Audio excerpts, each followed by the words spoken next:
네, 정 기자. 저희 MBC도 한 4년 만인가요? 질문 기회를 얻어서 질문을 했고, 뭐 셀 수 없는 많은 기자들이 질문을 하면서 질의응답을 가졌습니다.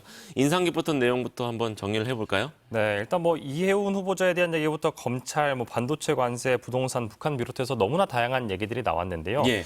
그중에서 이재명 대통령이 직접 참 어려운 문제다라고 꼽은 두 가지의 주제가 있었습니다. 예. 한 가지는 먼저 이해운 기획예산처 장관 후보자에 대한 문제인데 이재명 장관은 좀 직설적으로 이 후보자를 어떻게 할지 아직 결정을 못했다 예. 얘기를 했습니다. 다만 이 청문회가 열리지 않은 지금 상황에 대해서는 아쉬움을 좀 드러냈거든요.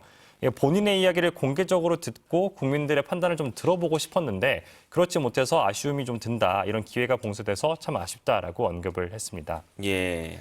다만 이렇게 나오고 있는 의혹들에 대해서는 이재명 대통령도 문제가 있어 보이긴 한다. 이렇게 좀 공개적으로 지적을 했고요. 예. 다만 그럼에도 불구하고 이 본인의 해명을 들어보는 게 공정하지 않겠느냐. 이런 취지로 말했다고 보시면 될 것 같습니다. 예. 또 이 과정에서 이해운 후보자의 이런 의혹들을 걸러내지 못한 청와대 인사검증 시스템에 문제가 있는 거 아니냐. 이런 지적들에 대해서는 또 설명을 내놨는데요. 예. 후보자가 보좌관한테 갑질을 했는지를 청와대가 어떻게 파악을 할 수 있겠느냐.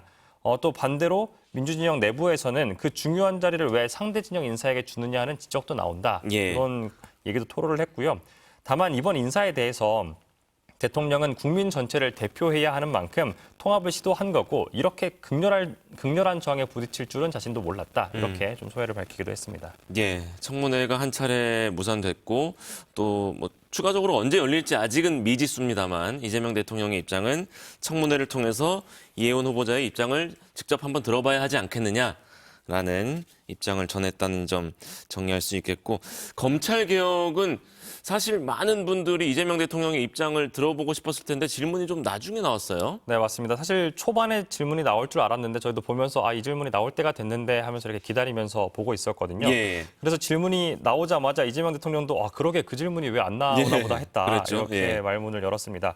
먼저 검찰개혁 필요성, 이 당위성에 대해서는 강조를 했습니다. 검찰이 하도 저지른 업보가 많다. 그래서 만여가 된 것 같다.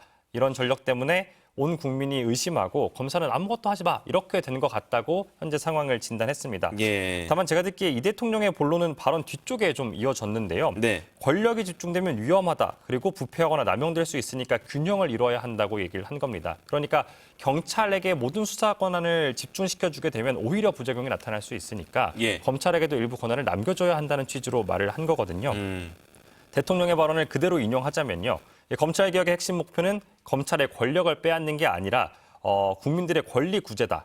검찰의 권력을 빼앗는 것은 중간에 수단에 불과하다. 이렇게 언급을 했습니다. 그러니까 무작정 검찰을 가진 것을 다 뜯어내는 것이 능사가 아니라 뭐 억울한 피해자들을 억울한 일을 당하지 않게 예. 또 가해자들을 제대로 처벌할 수 있게 하는 게 중요하다는 뜻인 걸로 해석이 됩니다. 예. 사실 최근 상황이 일부 지지자들이 좀 강하고 확실하고 빠른 검찰 개혁을 주장하고 강조하면서 이런 상황이 이어지고 있는데 이제 이재명 대통령이 한 번에 끝나는 방식이 아니라 좀 혼란과 부작용을 줄이는 방식이 필요하다고 설명을 한 걸로 보입니다. 예. 이재명 대통령은 다만 이 과정이 개혁의 본질을 흐리는 방향이 되진 않을 것이다라고 강조를 했는데요. 예. 현실론을 얘기하면서도 지지자들에게 좀 양해를 구한 대목이라고 이해가 됩니다. 여태까지 뭐 수사기소 분리 그리고 조직 견제 균형 이런 원칙만 재확인하다가 네, 정리해 주시죠. 예, 이런 논의가 일방적으로 흐르니까 직접 조정에 나서는 걸로 이해가 됐습니다. 알겠습니다. 정부 안과 민주당 강경파들의 입장이 다른 상황인데 그 상황에서 오늘 이재명 대통령의 입장이 나왔고 또 민주당 내에서 어떤 발언들이 추가로 나올지는 지켜보겠습니다. 정상빈 기자 고생하셨습니다.